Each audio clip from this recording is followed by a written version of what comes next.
जनगण मंगलाधिनायक जय हे भारत भाग्य विधाता पंजाब सिंध गुजरात मराठा द्राविड उत्कल वंग विंध्य हिमाचल यमुना गंगा उच्छल जलधि तरंग।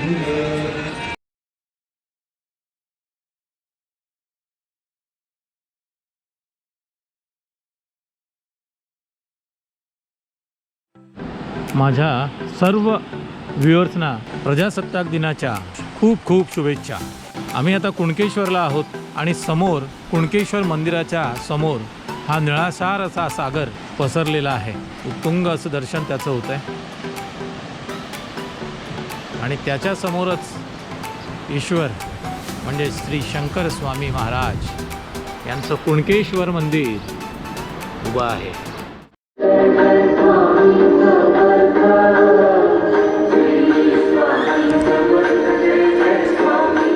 आता इथून चालू होते कुणकेश्वर वरून जाधव सर निघालेले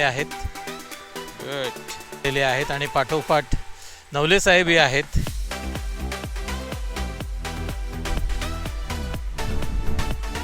हाय, गुड मॉर्निंग, सुप्रभात। आम्हाला एक इथेच कुणकेश्वरला सायकल स्वार भेटलेले आहेत। ते मुंबई टू गोवा चाललेत। त्यांचं नाव आहे रवींद्र कराळे, चेंबूरवरून आहेत। मजेदार आहे पूर्ण ट्रेक, अप्रतिम। कोकण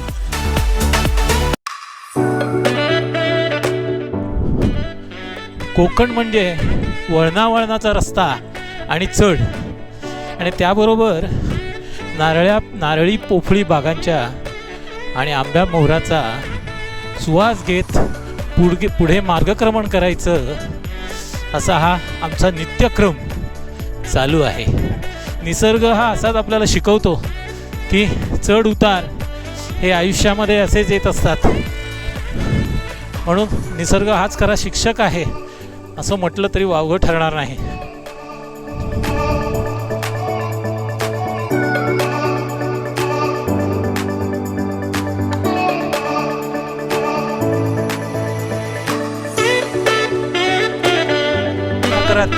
आम्ही पुढे चाललेलो आहोत।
मुणगे गावात आम्ही पोहोचलेलो आहोत। मुणगे गाव फेमस होण्याचं कारण म्हणजे मुंबई विद्यापीठाचे कुलगुरू मुणगेकर हे या गावचे, म्हणून मुणगे गाव फार फेमस आहे। इथे भगवती मंदिर पण आहे, फार पुरातन असं जागृत देवस्थान आहे ते।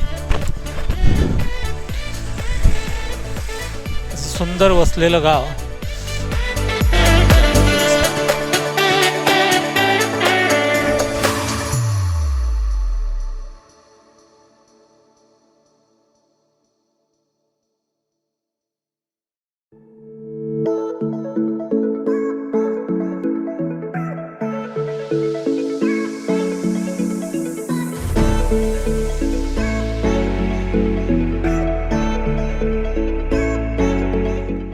आजचा आमचा ब्रेकफास्ट आम्ही मुणग्याला करतो आहे, मंदिरा शेजारीच.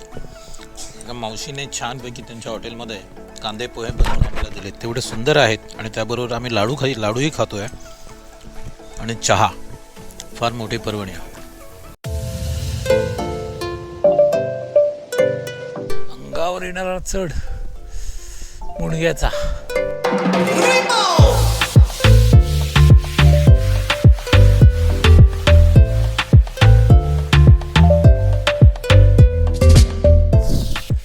सुंदर असा रेखीव रस्ता आपल्यासमोर आहे. म्हणजे मला ह्या रस्त्यावरून सायकल चालवताना लडाखमधल्या मोरे प्लॅटूची आठवण झाली. मी आता चाललो आहे गप्पा मारत. डॉक्टर साहेब बरोबर आहेत.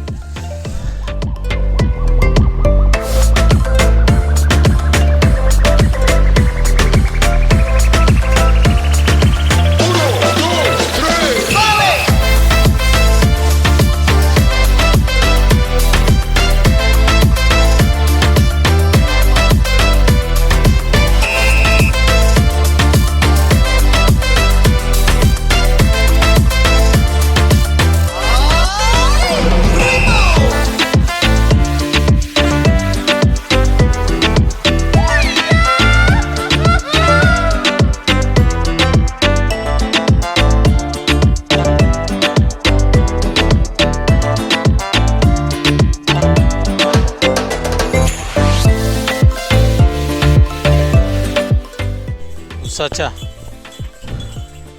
रस मिळण्या ठिकाणी थांबलोय.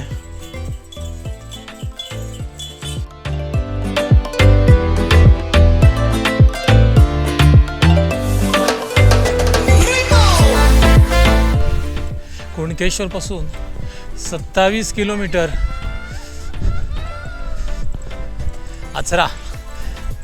आचऱ्याची चौपाटी फेमस आहे. बघूया इथे विचारूया लेफ्ट जायचं की राईट जायचं की सरळ जायचंय. हो, देवबाग कसं जायचं? देवबाग सरळ ना. इथून राईटला चौपाटी आचरा आणि सरळ देवबाग. रिक्षा नाका आचरा. ते स्वामी समर्थांचं मठ वांगणी इथे आचऱ्यापासून काही दूर लेफ्टला रस्त्यावरूनच एका उंचावर असलेल्या टेकडीवर आहे. स्वामी समर्थ म्हणजे प्रत्यक्षात ईश्वरच. त्यामुळे त्यांचा आशीर्वाद घेतल्याशिवाय पुढे जाणे म्हणजे अशक्य.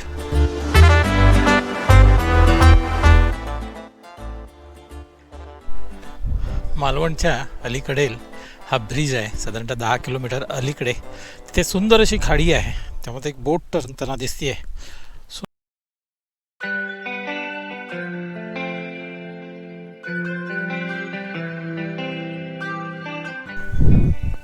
बांबू ला रस्ता आहे. हॉटेल बांबू फार भरलेलं होतं. अर्धा तास वेटिंग होतं. अर्धा तास म्हणजे 1 तास. आम्ही पुढे चालण्याचा निर्णय घेतला आणि आता सुगरण खानावळ अशा ठिकाणी आम्ही चाललो आहे.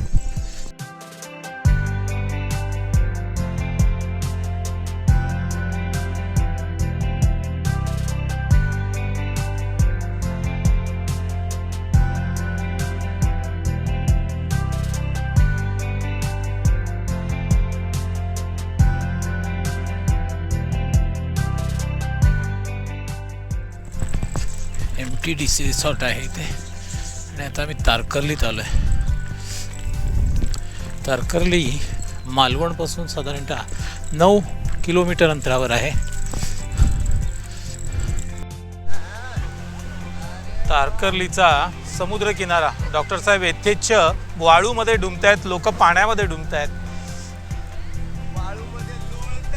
इकडे आलिशान समुद्र. लोक त्याची मजा घेत आहेत. नारळी पोपळीने नटलेली देवगाव बीच हे खरोखरच एक मालवणमधील सावंतवाडीमधील एक निसर्गरम्य असं टुरिस्ट सेंटर आहे. राहण्याच्या सोयी थोड्या महाग असतात, अन्यथा मधल्या वाराला त्या बऱ्याच रिजनेबल असतात. स्कूबा डायव्हिंग इथे केली जाते. ज्याला प्रोफेशनल स्कुबा डायव्हिंग करायची आहे त्यांनी MTDCमध्ये ती सोय उपलब्ध आहे. तिथे 3,500 पूर्ण दिवसभर तुम्हाला ॲक्च्युअल स्कुबा डायव्हिंग कशी करायची हे त्यांच्या इथे 7 फीट असलेल्या पोहण्याच्या तलावामध्ये शिकवलं जातं. आणि त्यानंतर प्रोफेशनलच्या मार्गदर्शनाखाली आज समुद्रामध्ये नेऊन स्कुबा डायव्हिंग शिकवलं जातं आणि त्याचा आनंद घेता येतो.